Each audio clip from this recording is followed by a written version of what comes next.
Atong nadungog nga ebanghelyo nga gikan ni Marcos, nagpakita kanato og naghulagway diin kining duha ka magsuon, si kinsa ganito?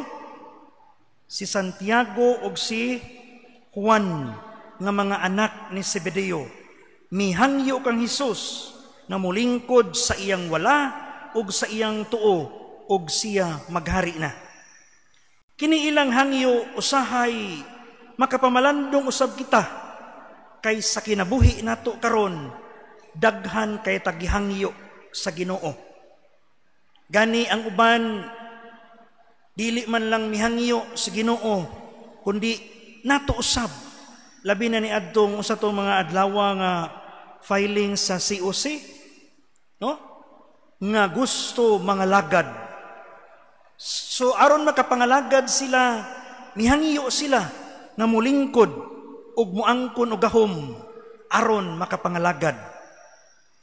Apan gitubag sila ni Hesus, si Juan, Santiago ug ang iyang mga tinun-an.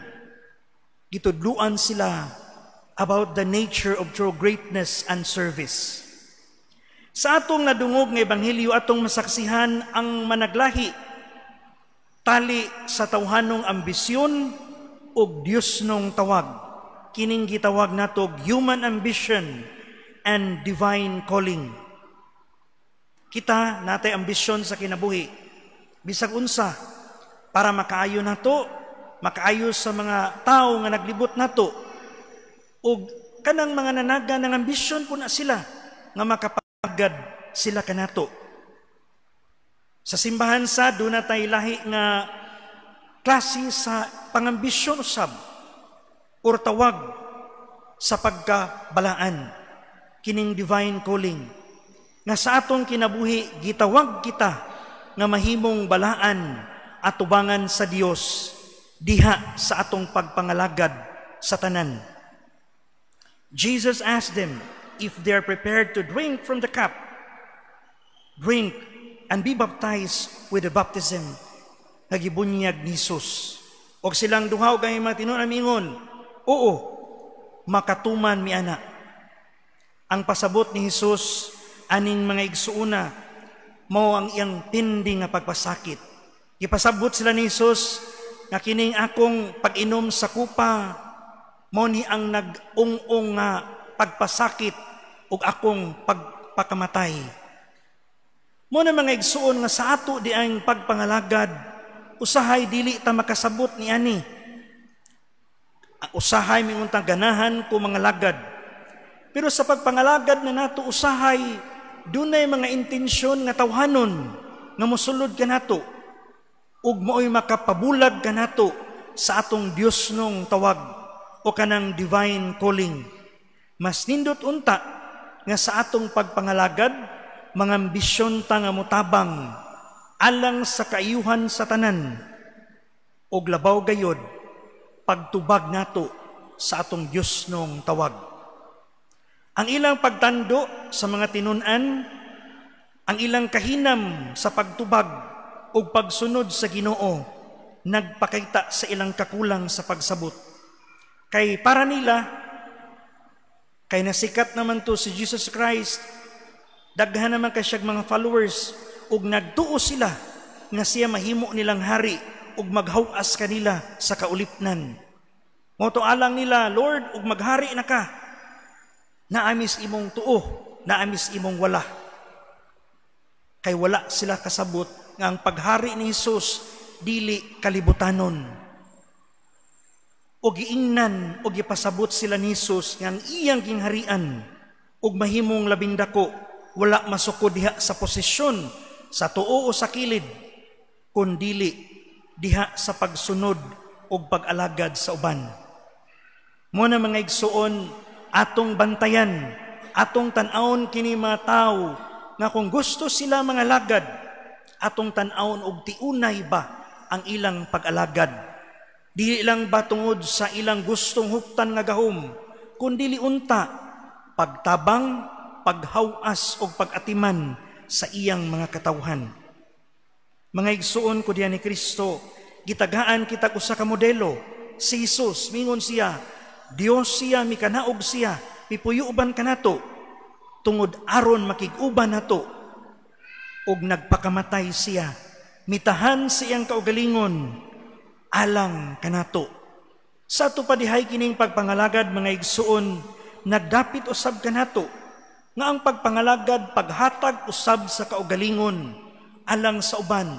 Nga bisan gani ang paghurot sa imong kaugalingon imong mahatag alang sa uban ug mao kana ang tinuod nga labing dako sa gingharian sa langit.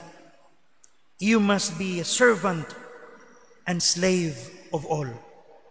Kay ang tinuod nga labing dako atong makita diha sa paghatag sa kaugalingon sa uban, pagbutang o pag-atiman sa mga panginahanglanon sa uban, usa ang atong mga panginahanglanon. Pero dili po ni pasabot mga igsuon nga di na po ta mag-atiman sa atong kaugalingon. Kanabang dunay naa nato nga di sa tamahuddan pero ug mawagtang nato matandog yun ta. Kanabang maigo yun ta nga, ay salamat. Bahala nag-usahay, mao na lang ni akong nakaon ron. Basta kay nakatabang pug ko sa wala gyoy gikaon. Dili po tingali ihurot tanan. Makadumdum ko sa akong inahan sa bata pa ko.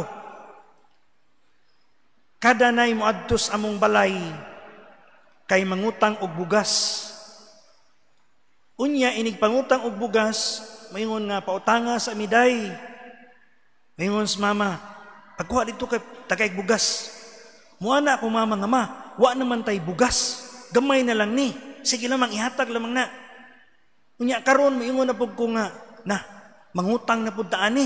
Maingon sa mama, sige na magmangutang ta kay pautangon raman ta. Kana sila wa gyud magpautang ana nila. Kay perting daghana sang utang. Mga igsuon, ang pag-alagad o paghatag sa uban na kinahanglan usab o pagpasakit sa atong kaugalingon aron atong mabati ang paghigugma nato sa atong isigataw.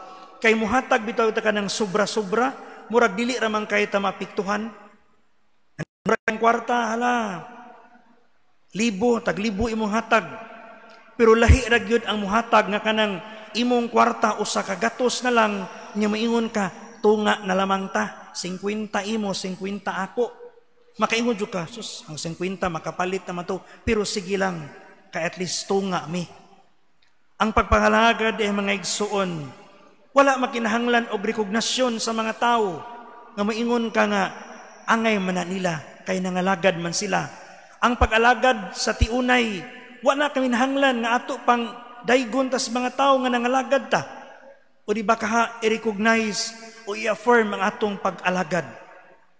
Labaw sa tanan, kaunta ang atong pagpangalagad, makita diha si Jesus sa atong kinabuhi. Nga kada himamat nato sa atong isigataw, kada tabang nato nila, kada paghatag nato sa atong panahon, makita nila ang Ginoo diha sa atong tagsa-tagsa ka mga kinabuhi. Aron sa ingon niini, malig-on ang atong pagtuo, malig-on ang ilang pagtuo. Ug sa atong pagpanaw, sa atong misyon sa kinabuhi, pulos lig-on ang atong pagtuo, inubanan o pinundasyonan diha sa gugma. Mga igsuon, unta sa atong panaw sa kinabuhi, dili ta makalimot sa mga tao nga naa sa atong kilid. Dili lamang pulos pagpangalagad nga personal lang para kanato, kundi dili pangalagad yud nga tiunay ug gikan gayud sa kasing-kasing. Amen. Manindog ang tanan.